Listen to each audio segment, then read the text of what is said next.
위기의 순간마다 눈에 보이는 사람을 찾고 또 의지합니다. 불안하면 강한 지도자를 원하고 혼란하면 결단력 있는 왕을 기대하지요. 이스라엘이 가나안에 살면서 우리를 다스릴 왕을 세우자 라고 하지요. 하나님께서 사사들을 세우셨지만 우리도 이방 나라처럼 왕이 있었으면 좋겠다 이러면서 왕을 세우자라고 합니다. 하나님은 그들이 왕을 세우자라고 할 것을 아시죠? 영원하신 하나님, 전능하신 하나님이 우리의 앉고 일어섬을, 우리의 생각을 다 아시는 분이십니다. 그래서 왕을 세우자 할 것을 아시고 왕을 세울 때 어떤 자가 왕이어야 하는지를 말씀하시는데 이스라엘의 왕은 다른 나라의 왕과는 다름을 하나님께서 말씀하십니다. 우리가 신명기를 쭉 살펴보고 있는데요. 1장에서 11장까지는 신명기의 서론에 해당하는 것으로 하나님께서 베풀어 주신 은혜를 잊지 말고 기억해라 라는 거였죠. 그리고 오늘 우리가 보는 본문이 속해 있는 12장에서 26장까지는 본론에 해당하는 말씀으로 언약의 삶에 대한 말씀입니다. 그리고 27장에서 34장은 결론에 해당하는 말씀으로 우리가 이렇게 크게 세 부분으로 나누는데요. 오늘 우리의 본문 17장은 이 언약의 법전, 언약의 삶 한가운데 놓여 있는데 16장에서 18장은 공적인 리더십인 재판장, 왕, 제사장, 선지자를 다루고 있는 말씀입니다. 하나님 나라는 이 리더십이 말씀 아래 서 있느냐의 문제입니다. 하나님은 왕은 세워질 수 있다. 그런데 왕을 선택하는 것은 온 백성에게 있는 것이 아니라 하나님께 있다. 혈통에 있는 것이 아니라 하나님께 있다. 여론에 있는 것이 아니라 하나님께 있다라는 것을 강조하십니다. 그래서 내 하나님 여호와께서 택하신 자를 반드시 내 위에 왕으로 세울 것이며 라고 합니다. 누가 왕을 선택하느냐? 왕의 정당성은 오직 여호와의 선택에 있다라는 것이죠. 또 하나의 왕의 조건은 뭐냐 하면 너희 형제 중에서 한 사람을 내 위에 왕으로 세울 것이요 라고 합니다. 너희 형제 중에서 왕은 형제 위에 군림하는 자가 아니고요. 형제 가운데에서 세워진 자입니다. 이 한 문장은 권력의 방향을 바꾸는 말인데요. 세상은 어떻게 하죠? 네가 원하는 대로 해. 네가 하고 싶은 대로 해. 이렇게 얘기하죠. 근데 성경은 하나님이 기뻐하시는 길이냐를 묻습니다. 우리는 결정 앞에서 항상 하나님이 지지하고 기뻐하시는 것일까? 이것을 항상 물어야 합니다. 아니면 내려놓아야 되는 거죠. 그런데 우리는 결정하기 전에 내가 먼저 계획 세우고 정해놓고 하나님한테 허락을 구하거나 또는 허락을 구하는 게 아니라 내가 정해놓은 이 길을 갈 텐데 하나님 잘 되게 해주십시오. 이렇게 기도를 하는 경우가 많습니다. 우리가 참 바뀌어야 될 것이 많이 있는 것이죠. 16절에서 17절 말씀을 보면 하나님께서 선택한 왕, 그 왕에게 금지된 것 3가지가 있는데요. 무엇을 금지하셨을까요? 많은 말을 가지지 말아라, 많은 아내를 가지지 말아라, 은금을 축적하지 말아라 라고 합니다.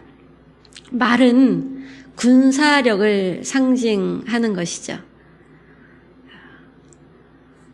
하나님은 왕이 군사력을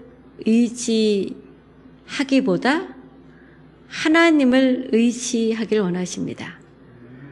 왕이 군사력을 하나도 가지면 안 돼가 아니라 하나님보다 군사력을 더 의지할 정도로 강력한 군사력을 갖는 것을 금지하고 계십니다. 왜냐하면 군사력이 커질수록 하나님을 찾는 마음이 작아지기 때문입니다. 하나님은 너의 안전은 군사력이 아니라 나 여호와다라고 말씀하시는 것이죠. 어떻습니까? 여러분의 안전은 무엇입니까? 네? 하나님이십니까? 많은 사람들이 자기의 실적, 자기 경력, 자기 스펙, 또 내가 통제할 수 있는 어떤 것들, 이런 것을 자기의 안전의 기반으로 삼기도 하죠. 그런데 이런 것들은 우리가 살아가는 데 필요한 수단이지만 우리가 믿을 만한 안전의 기반은 아니고, 이 수단을 하나님보다 더 신뢰하는 것은 하나님의 통치를 무시하는 삶입니다. 2번째 금지한 것이 많은 아내를 두지 말아라 라고 하죠.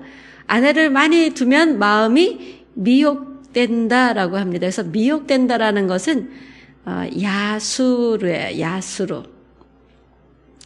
이 야수로는 마음이 궤도를 이탈하는 것, 방향을 바꾼다라는 뜻입니다. 고대 시대의 왕들은 이웃나라의 공주들을 왕으로 아내로 많이 두었죠. 정략적인 결혼을 통해서 정치적 동맹을 맺은 거잖아요.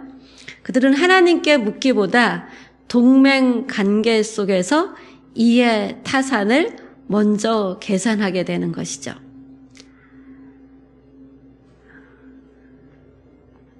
아내를 이웃나라에서 왜 줄까요? 가난한 나라의 아내를 또 주진 않겠죠. 뭔가 얻을 게 있을 때 아내를 주죠.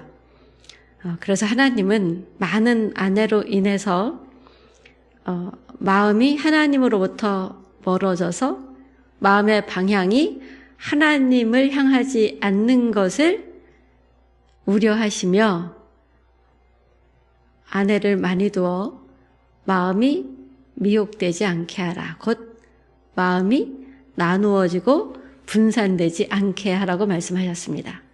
셋째는 은금을 많이 두지 말아라. 은금을 쌓지 말아라 라고 합니다. 은금을 싫어하는 사람들은 한 사람도 없을 것입니다. 은금은 경제의 상징이죠. 돈이 많으면 어떻게 되죠? 통제할 수 있는 힘이 생깁니다. 그래서 재물은 우리에게 속삭입니다. 하나님이 아니어도 괜찮다. 우리가 병이 들었는데 그 병을 고칠 수 있는 지혜도 없고 의술도 없고 돈도 없을 때 어떻게 했죠? 그냥 무식하게 하나님께 기도하고 오직 주님이 아니면 안 됩니다. 주님 살려주십시오. 이러던 시대가 있었죠. 생명은 하나님 것입니다. 이러면서. 그런데 과학이 발달되고 의술이 점점 발달되자 이제 사람들은 병이 들면 하나님께 기도하지 않습니다. 그냥 당연히 병원 가는 거죠. 당연히 의사를 만나고 약 처방을 받고,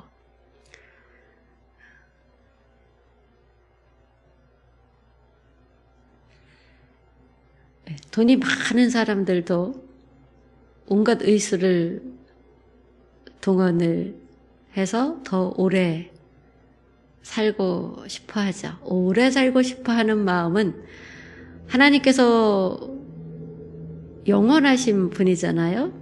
이 영원을 사모하는 마음을 우리에게 주셨기 때문에 우리 안에 본능적으로 오래 살고 싶은 마음이 있을 것입니다. 근데 진짜 오래 사는 길이 무엇이냐? 이 길을 우리는 찾아야 되죠. 재물은 의존 대상을 바꾸고 만족하는 마음을 지우고, 재물이 쌓여지면 마음을 높이게 됩니다. 그래서 재물을 의지하는 자는 재물이 쌓여 있으면 교만해지고 재물이 없으면 비굴해지지요. 왕은 교만하게 사람들을 통제하는 자가 아니라 백성의 안전을 지키는 청지기입니다. 리더들은 사실 다들 청지기이지요. 부모님은 자녀의 청지기이기도 하고요. 이 세상을 살아가는 모든 사람들은 적당히 어느 자리에서는 리더가 되고 어느 자리에서는 리더가 아닌 자리에 있게 됩니다. 리더인 자리에 있을 때 내가 통제하는 힘이 있다고 생각하며 그 리더의 자리를 즐거워하는 자는 세속적인 가치관 속에 있는 자고요. 하나님이 나한테 청지기로서 이들의 안위가 있게 하고 이들의 삶에 능률이 오르게 하고 이들의 재능이 훨씬 더 발현될 수 있게 하라고 나를 이들 중에 리더로 세우셨구나라고 하며 그 역할을 감당하는 사람이 진정으로 강한 리더입니다. 세상은 강한 사람은 많이 가진 자다라고 하죠. 그런데 하나님은 강한 자는 책임을 끝까지 감당하는 사람이다라는 것입니다. 죽을지언정. 예수 그리스도가 생명을 내놓고 온 인류를 책임지는 선택을 하셨지요. 하나님은 재물을 쌓지 말라고 하셨어요. 재물이 많은 게 문제가 아니라 많은 재물을 흘려보내지 않고 쌓아두는 것이 하나님을 의지하지 않는 자의 삶의 모습이라는 것입니다. 18절과 19절 말씀을 보면 하나님께서 왕에게 주신 적극적인 하나의 명령이 있어요. 근데 그 하나의 명령이 무엇입니까? 율법을 옆에 두고 기록하라라고 하죠. 여러분들 말씀 필사를 하시는 분들이 있잖아요.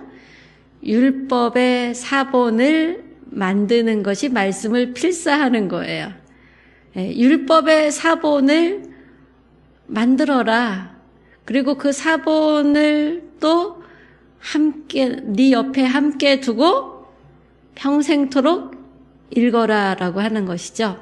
왕은 법을 만드는 사람이 아니라 왕은 하나님이 주신 이 신명기의 법을 베껴 쓰는, 하나님의 말씀들을 베껴 쓰는 사람들입니다.